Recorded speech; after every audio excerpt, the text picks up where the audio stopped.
یہ کہانی ہے ایک ایسے ہیرو کی جس نے دنیا کو اب تک کی سب سے بڑی تباہی سے بچا لیا، ایک ایسا انسان جس کی وجہ سے دنیا کی سب سے خطرناک نیوکلیئر وار ہونے سے بچ گئی۔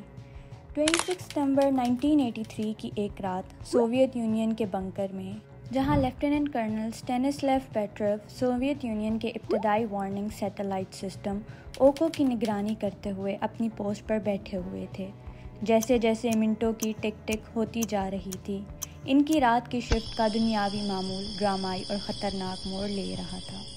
پیٹروو کو جلد ہی اس سوال کا جواب دینا تھا۔ آدھی رات کے قریب الارم بجنے لگے۔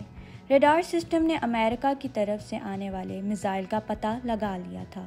اس کے بعد دوسرا اور پھر تیسرا، یہاں تک کہ کل 5 میزائل سوویت یونین کی طرف بڑھتے نظر آئے۔ فوری توجہ کا مطالبہ کرتے ہوئے پیٹروو کی ٹیم نے حکم دیا کہ اسے چین آف کمانڈر کو اطلاع دینی چاہیے، ممکنہ طور پر سوویت انتقامی حملے کو متحرک کر سکتا ہے۔ پر سوال یہ ہے کہ ایسا ہوا کیوں؟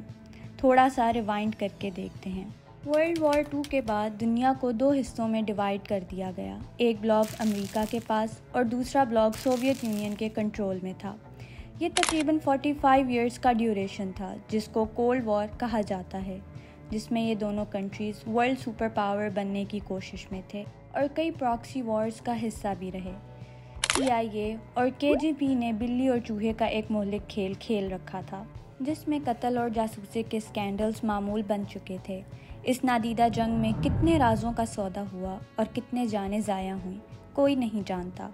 1949 میں سوویت یونین نے اپنے پہلے بم کا تجربہ کیا، جس سے امریکہ کی نیوکلیئر ریس کا خاتمہ ہوا۔ ہتھیاروں کی ایک خوفناک دور شروع ہوئی، جس میں دونوں سپر پاورز نے نیوکلیئر ویپنز کے وسیع ذخیرے جمع کر لیے۔ 1962 کے کیوبا کے میزائل بحران نے دنیا کو ایٹمی جنگ کے دہانے پر پہنچا دیا۔ امریکی ساحل سے صرف 90 میل کے فاصلے پر کیوبا میں سوویت میزائلوں کی دریافت نے کشیدگی پیدا کر دی۔ صدر جان ایف کینیڈی نے میزائلوں کو ہٹانے کا مطالبہ کرتے ہوئے نیول بلاکیڈ کا اعلان کر دیا۔ 13 دن تک دنیا نے سانس روک رکھی تھی۔ آخرکار ڈپلومیسی ہی غالب آئی۔ یہ میزائل کیوبا پر حملہ نہ کرنے کے امریکی وعدے اور ترکی سے امریکی میزائلوں کو ہٹانے کے خفیہ معاہدوں کے بدلے میں ہٹائے گئے، لیکن اس بحران سے اس بات پر روشنی ڈالی کہ دنیا آرمیگڈون کے کتنے قریب آ چکی ہے۔ 1970 کی دہائی تک ڈیٹینٹے کی پالیسی کا مقصد دونوں ملکوں کے درمیان تناؤ کو کم کرنا تھا، جس میں سالٹ یعنی اسٹریٹجک آرمز لمیٹیشن ٹاکس جیسے معاہدوں نے ہتھیاروں کی دوڑ کو روکنے کی کوشش کی۔ ستمبر 1983 میں سوویت نے کورین پلین 007 کا ایک ایئر پلین گرا دیا، جس میں 270 پیسنجرز شامل تھے، جس میں سے 40 پیسنجرز امریکنز تھے۔ سوویت نے اسے ایک ایکسیڈنٹ ڈکلیئر کیا کیونکہ یہ سوویت کے نیوکلیئر اور میرین بیسز کے اوپر سے گزر رہا تھا۔ امریکہ اس وقت شدید غصے میں تھا اور اس انسیڈنٹ کے ایک ہفتے بعد ہی ماسکو میں اسٹینسلیو پیٹروو اپنے ریڈار پر تھا جب اس نے دیکھا کہ امریکہ نے سوویت پر 5 میزائل داغ دیے ہیں۔ ان تناؤ کے لمحات میں پیٹروو کے ذہن پر کیا گزری؟ اسکرینوں سے اس کی طرف جھلکنے والا ڈیٹا کے ساتھ پیٹروو کو فیصلہ کرنا پڑا، اور اس بات سے بخوبی واقف تھا کہ سوویت ہائی کمان اس سے اس واقعے کی اطلاع دینے کی توقع رکھتا ہے، جس کے نتیجے میں ممکنہ طور پر تباہ کن ایٹمی جنگ کا دور شروع ہو سکتا ہے۔ امریکہ صرف 5 میزائل کیوں داغے گا؟ پیٹروو نے اپنے آپ سے سوال کیا، یہ جانتے ہوئے کہ ناگزیر جوابی کارروائی کا مطلب باہمی تباہی بھی ہو سکتی ہے۔ پیٹروو کی سکس سینس اور امریکی اسٹریٹجک نظریے کو جانتا تھا۔ اس نے انتظار کرنے کا انتخاب کیا، ایک ایسا فیصلہ جو اس کے احکامات کے خلاف گیا لیکن اسے درست محسوس ہوا۔ اس نے سوچا کہ یہ سسٹم میں خرابی ہو سکتی ہے اور اس نے الرٹ کو غلط الارم کہنے کا فیصلہ کیا۔ بنکر میں تناؤ واضح تھا، ہر ایک سیکنڈ مشکل سے مشکل ترین ہوتا جا رہا تھا جب پیٹروو اور اس کی ٹیم اضافی معلومات کا انتظار کر رہی تھی۔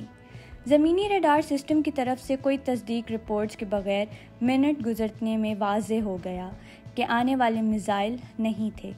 الارم در حقیقت غلط تھا، جو اونچائی والے بادلوں پر سورج کی روشنی کی نایاب سیدھ کی وجہ سے ہوا تھا، جس کی سیٹلائٹ کی سینسرز نے غلط تشریح کی۔ پیٹروف اور اس کی ٹیکنالوجی پر اپنی گٹ فیلنگ پر بھروسہ کرنے کا فیصلہ اس نے ٹال دیا، جو کہ ایک بے مثال تباہی ہو سکتی تھی۔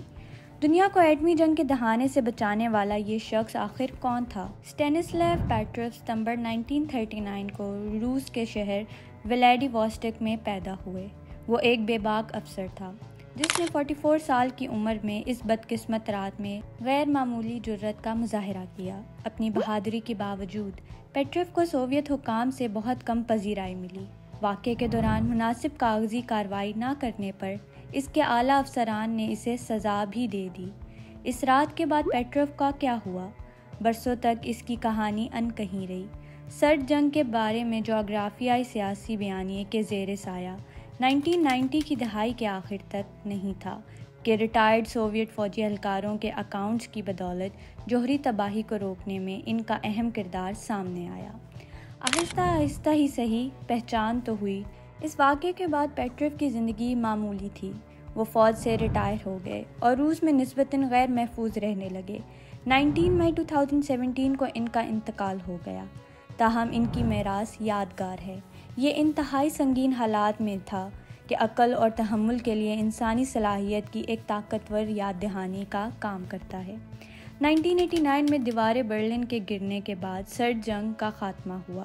سوویت یونین خود 1991 میں ٹوٹ گیا اور دنیا نے ایک دور کے خاتمے کا مشاہدہ کیا۔ لیکن جیسا کہ ہم پیچھے مڑ کر دیکھتے ہیں، ایک سوال باقی رہتا ہے: ہم جنگ عظیم 3 کے کتنے قریب پہنچ گئے تھے؟